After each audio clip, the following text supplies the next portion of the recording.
UP में जज को किसने धमकाया? जज साहब ने सीधे योगी को फोन मिलाया। 100 से ज्यादा सीसीटीवी, 1000 से ज्यादा बुलेरो की तलाशी कर रही है यूपी पुलिस।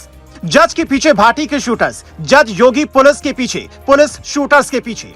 साल 2024 यूपी का अलीगढ़, एक जज और सुंदर भाटी के शूटर्स। आपके मन में पहला सवाल आएगा, ये कौन माफिया है जो योगी को सीधे चुनौती दे रहा है? ये सब आपको बताएंगे, लेकिन पहले आप देखिए एक जज कैसे अपनी सुरक्षा को लेकर सीएम योगी से लेकर अधिकारियों तक को कॉल करता है। जज तो अपराधियों को सजा सुनाते हैं, तो फिर ये कौन माफिया है जो जज की ही जान लेना चाहता है? अक्टूबर के आखिरी वक्त में इस कहानी की शुरुआत होती है। उम्र कैद की सजा काट रहा सुंदर भाटी जेल से छूटता है। डॉक्टर अनिल कुमार सिंह ही वो जज थे जिन्होंने सुंदर भाटी को उम्र कैद की सजा सुनाई थी। नोएडा पुलिस की लाख कोशिशों के बावजूद सुंदर भाटी बाहर आता है। सुंदर भाटी मुख्तार और अतीक की तरह ही ताकतवर माफिया है। योगी सरकार में हर माफिया की कमर टूटी, लेकिन भाटी गैंग आज भी एक्टिव है। भाटी लॉरेंस का भी खास है।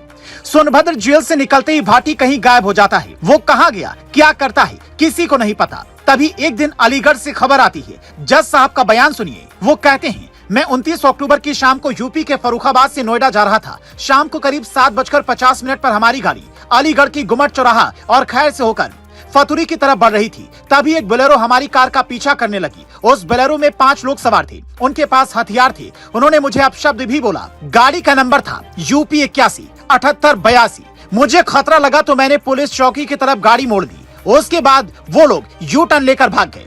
उस सवाल उठता है कि योगी राज में जज की जान खतरे में क्यों है? आखिर ऐसा क्या हुआ? तो सुनिए उसकी भी कहानी। पुलिस बुलेरो की तलाश कर रही है। अलीगढ़ में 700 से ज्यादा बुलेरो चल रही हैं। पुलिस ने हर किसी की जांच की, लेकिन जज साहब को धमकाने वाली गाड़ी नहीं मिली। पुलिस को वो नंबर भी नहीं मिल रहा है जो दबंगों की गाड़ी पर था। उसमें 2 अक्षर गायब थे और नंबर भी फर्जी था। अब पुलिस 11 दिन में कुछ नहीं कर पाई, तो जज साहब ने अपनी पावर का इस्तेमाल करते हुए मामला मुख्य सचिव और सीएम योगी तक पहुंचा दिया। सुंदर भाटी क्या जज का पीछा करवा रहा है?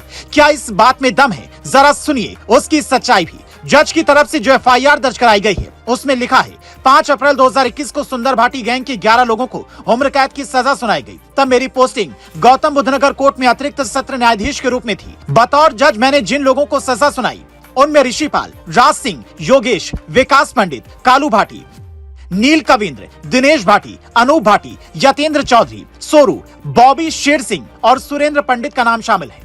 मतलब ये कि जज साहब को शक है कि सुंदर भाटी ही उनकी जान लेना चाहता है। पुलिस अब तक 100 से ज्यादा सीसीटीवी फुटेज देख चुकी है। कई टीमें काम पर लगाई गई हैं। एसओजी, एसटी अब तक जज को न्याय दिलाने में लगी हैं। लेकिन वो कौन था जिसने धमकी दी, इसका एक भी सबूत पुलिस के हाथ नहीं लगा। किसी सीसीटीवी में वो बुलेरो नहीं दिख रही है जिसका जिक्र जज साहब ने किया। सभी बुलेरो चालकों से पुलिस पूछताछ कर रही है। कईयों को शक है कि अलीगढ़ की जेल में ही एक शूटर्स है जिसके साथियों ने ऐसा करने की हिम्मत दिखाई होगी। भाटी गैंग का शार्प शूटर अन्नी कुछ समय पहले नोएडा जेल में था, लेकिन अब अलीगढ़ जेल में ट्रांसफर हो गया है। वहीं उसके साथ कई राजनीतिक नेताओं से संबंध है।